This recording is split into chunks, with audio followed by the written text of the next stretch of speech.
housework when we could be talking about ETs and such. But yeah, so yeah, so I don't care what you guys do on the show. I mean, I would prefer it if you kept your clothes on. That I guess I yeah, I guess I will draw the line there. And anybody to hurt anybody else or hurt themselves. That's pretty much where I draw the line. But if you guys like, I know some of our regular viewers, they're heavy cannabis users, you know. I use it myself sometimes. So it's not like I'm going to judge anybody. Oh, there we go. We got a little participation in the go. See, I don't mind. It doesn't bother me at all. There's a hell of a lot worse things y'all could be doing, you know. So, and anyways, I'll just zip it, let you guys pick up. Yeah. I got a prediction for you. I know you're like, Okay. it was in January, but I don't think we can wait for this one. Okay. Matt started talking to his name is Major Kevin. Kevin is, we'll call that as his American name, but he's a Martian, and he's on 3IA, and so they've been working on the asteroid belt, and I think they're finished up with Jupiter. They should be, Earth's on a tilt, and so they should be working on Earth the first of the year. Yeah, and you guys can get it, but we haven't told anybody because you tell anybody you're talking to Martians, and they're going to go, "What? Okay." And yeah, well, here we love it. We love you yeah, for right, it. right. You guys kind of get it, and I think it's the coolest thing. It's so much we've learned about the Martians and the Venus people, and some of the things. The Venus people are real smooth talkers, and so it's kind of like the Martians got kind of booted off. They've been gone a long time. You guys probably think, where's the Martians been, right? I started asking that question, I don't know, a month or two ago. I was like, where's the Martians? And I don't think people realize they're back, and they are very. I'm really relating to the Martians because they're like technical.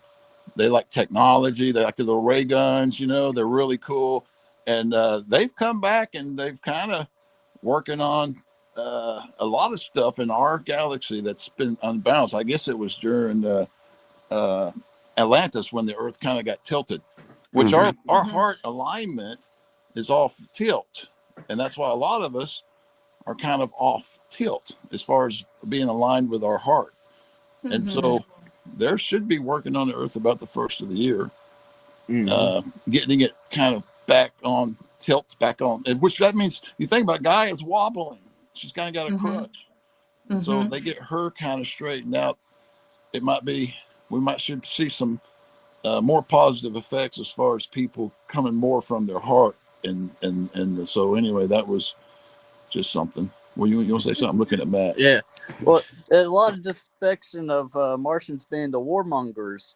Well, that's because they're the ones with the technologies. Like America, they're the ones that has the guns. They're the war machine, right? It's the same type of concept, but the technology they have behind them, like when America was back in America, about the 1900s or so, they had quality building designs of cars, and technology was out of the craziness that we have nowadays. It's so thin and cheap plastic nowadays, but the Martians were super up on their technology, and that's been always the number one thing that anyone that doesn't got that type of technology would be like, they're warmongers. Well, they got the technology to build and create and help a lot of people in the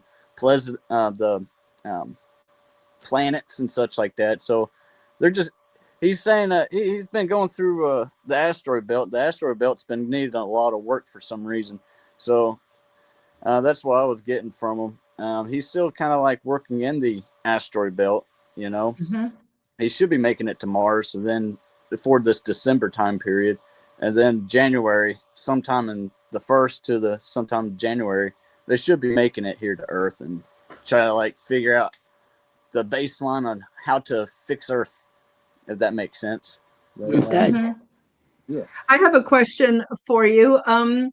I don't know a lot about the people from Venus or the people from Mars, but it seems to me, well, I know for me personally, I learn by making mistakes. Unfortunately, it's just how it is. And I make a lot of mistakes and I learn a lot. Do you think that the people from Mars, the people from Venus, the people from Earth are from originally one community? And by all the mistakes we've made, that is putting the people who live in Mars or Venus in a better position to give us advice because they've been through it already? Well, every time I come to that thought, that's where Gaia comes in. And that's like the collective consciousness. The physical wouldn't been created if it wasn't for spirit. And the spirit implemented itself to be so strong that God had to create a vessel for that spirit.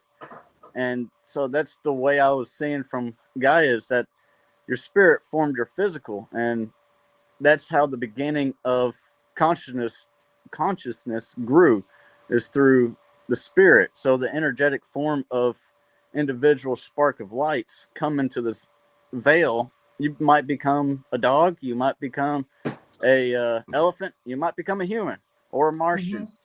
So that's like the beginning, is what I see, of how we all formed together. We all came from the same energy. We were in spirit world first. There was a turtle. I guess you could say there was a turtle in spirit form before physical form. And it's like we're just walking mushrooms. If you think about it, that's all we are. We have broke from the ground and now we walk. We got legs, but our spirit, we rose up, and we are basically walking mushrooms. Is all we are. If you actually look at it, that's all we are. We're just walking. We were in spirit, and we came here, and we basically broke free from the earth, and we're walking.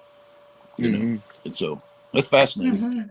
Yeah, you can almost say that we're animals. You know, right? Wild animals. Go ahead. Oh, I was going to say, I just want to say hi to Jay's Sky. So, Jim and Matt, what do you guys have to say? We're almost out of time. I want to give you a few minutes. Any advice or just whatever, thoughts, opinions, whatever. It's all good. But Fearlessly was talking about breathwork, and Matthew's always talking about breathwork. So anyway, spot on that. And Denise, there was something I was going to go off on. Denise, she said something that made me think too. What was it? Brain go. Intuition? Was it about intuition? Well, that's one thing that really have not struck me. That is your natural abilities. That was hard for me to get. That a dog can feel when that person is good. A dog can do that, and it's hard to believe that psychic abilities are natural. They're natural. You just, that is, to me, I'm still trying to cross that bridge in my mind. It's natural. And anyway, that's the part I wanted to say about Denise. And so if people just realize, I think that's, like I said, I'm still trying to cross that bridge, understanding it's natural for you to have instincts. That's natural for you to have these to be psychic. It's natural. And I'll let Matt, what you got to say. Yeah, I got for what Fearless said earlier about closing my eyes and seeing at night and trying to hear instead of looking. I have noticed with myself that whenever I do close my eyes, if I'm trying to track something down, like the bear that took our camera, that's how I ended up tracking the bear tracks to the camera. And what I did is close my eyes and felt the energy of which way he would have went. And I felt instantly that he was feeling like guilt. So he would have run straight up the hill. And that's whenever I opened my eyes and saw the trail that he ran. I think, oh, well, there he went. But yeah, Fearless says, close your eyes, you might get more. Yes, it's very true, because it's within. It's your natural ability around you. I think that's something. Yeah, let me say something on that part. That was the weirdest thing. Matt standing there. The bear had come and took our trail can that we had went out, and it was sitting there pointing at our truck and all. And so Matt got up there, and he's like, okay, he went straight up. I mean, he just felt it. And so he took off running up this side of this mountain straight up. And I'm like, you're crazy, dude. And so he run straight up, and he come way up there, and he found the camera way up there. like we ran to it. So Yep. again, right? And I'm like, that's the kind of stuff I see with Matthew all the time. I'm like, holy crap, we are psychic, and I just got to figure out how to be more open to it. But anyway, That's how I ice fish. Actually, I do meditative, Oh. like seeing under the ice Mhm. through like my body, and that's how I actually ice fish. And I always outbeat the cameras that people have. I outbeat everybody every time. Since the very first time I was ever taken out, I just go out there and I feel under the ice. Nobody's allowed to talk to me or anything. I'm in my happy space. I'm in my like meditative world of seeing under the water through my body. And I'm like, yep.